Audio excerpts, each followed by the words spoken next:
Okay Vinod ji, आपको क्या समझ में आ रहा है इस ट्वीट से? मैं एक बार फिर से पढ़ रहा हूं। My quest to be a meaningful participant in democracy and help shape pro people policy led to a 10-year roller coaster ride. As I turn the page, time to go to the real masters, the people, to better understand the issues and the path to Jan Suraj, people's good governance. शुरुआत बिहार से। मुझे लगता है कि प्रशांत किशोर बहुत योजनाबद्ध तरीके से अपनी योजना पर काम कर रहे हैं। राजनीति में आने का ऐलान तो उन्होंने पश्चिम बंगाल के चुनाव के नतीजों के बाद ही कर दिया था। उन्होंने कहा था कि मैं ये जो कंसल्टेंसी का काम ये नहीं करूंगा, मैं राजनीति में अपनी भूमिका तय करूंगा। और उस दौरान उन्होंने कांग्रेस पार्टी के साथ बातचीत की।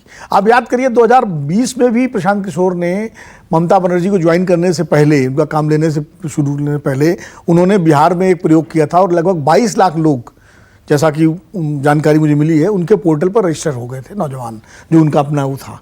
उसके बाद फिर वो अचानक कोविड आ गया और फिर वो ममता बनर्जी के साथ उनकी बात हुई और वो चले गए उधर, और वो प्रयोग उनका बीच में रह गया। इसके पहले नीतीश कुमार के साथ जेडीयू के उपाध्यक्ष भी रहे, वो भी ज़्यादा नहीं चला। इस बार उन्होंने कांग्रेस के साथ 2 राउंड में, 2021 में और 2022 में बड़ी विस्तृत बातचीत की और खुल के बातचीत हुई। कोई उसमें दुराव छिपाव नहीं था कि छिप के हो रही हो, और ये दोनों तरफ से स्वीकार भी किया गया कि पार्टी में आने की उनकी तैयारी है। खैर बात नहीं बनी। अब जो इनका ट्वीट आया है, मुझे लगता है वो जन स्वराज के नाम से शायद वो कोई एक अभियान शुरू करेंगे बिहार में, और पूरे बिहार का दौरा करेंगे, घूमेंगे, लोगों के बीच जाएंगे, मिलेंगे और उन मुद्दों को वो आइडेंटिफाई करेंगे जो बिहार की राजनीति में कारगर हो सकते हैं। इसके साथ ही चूंकि बिहार में लालू प्रसाद यादव की आरजेडी की 15 साल सरकार रही है और लगभग 15 साल से ज़्यादा अब नीतीश कुमार की सरकार और बीजेपी की मिलीजुली सरकार को समय हो रहा है, यानी कि 30-32 साल से बिहार एक तरह की राजनीति देख रहा है।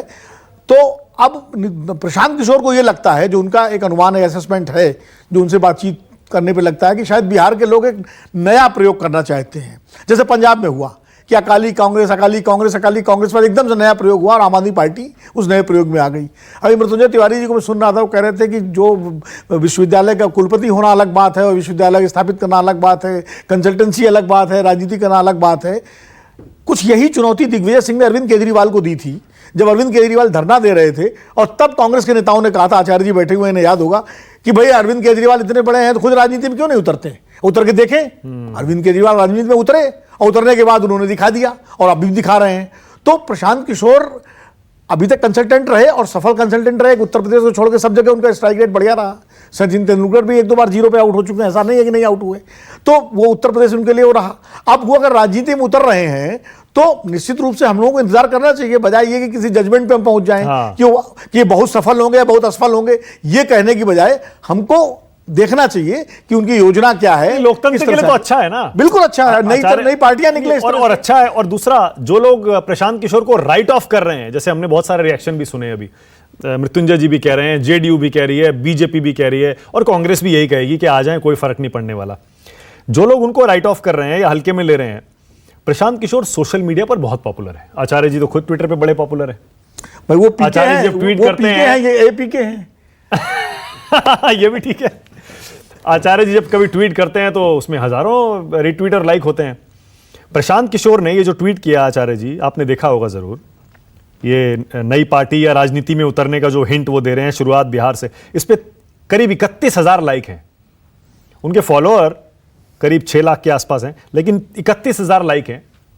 मैं ये बात इसलिए यहां पर कह रहा हूं कि जो हमें खबर मिल रही है, जो हम अंदाजा लगा रहे हैं, हो सकता है कि वो एक आज के नौजवान को टारगेट करते हुए अपनी पार्टी की रणनीति बनाएं और उसी दिशा में काम करें। ये किसी ना किसी के लिए तो खतरे की घंटी होगी ना आचार्य जी, जो पारंपरिक तौर पर पार्टियां राजनीति कर रही हैं।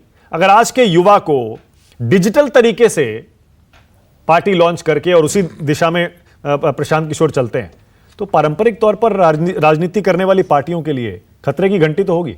अगेंस्ट जा सकती है क्या, कि कभी वो आम आदमी पार्टी के साथ, कभी ममता के साथ, कभी कांग्रेस के साथ, कभी बीजेपी के साथ, कभी जगनमोहन रेड्डी के साथ, कभी स्टालिन के साथ। ये अगेंस्ट में जा सकती है, फेवर में भी जा सकती है। दोनों संभावनाएं हैं, क्योंकि समाज में हर धारा के लोग हैं और हर धारा के लोगों को ये लगेगा कि शायद ये व्यक्ति ऐसा है जो हमारी बात समझ सकता है। इसका ये पक्ष भी है।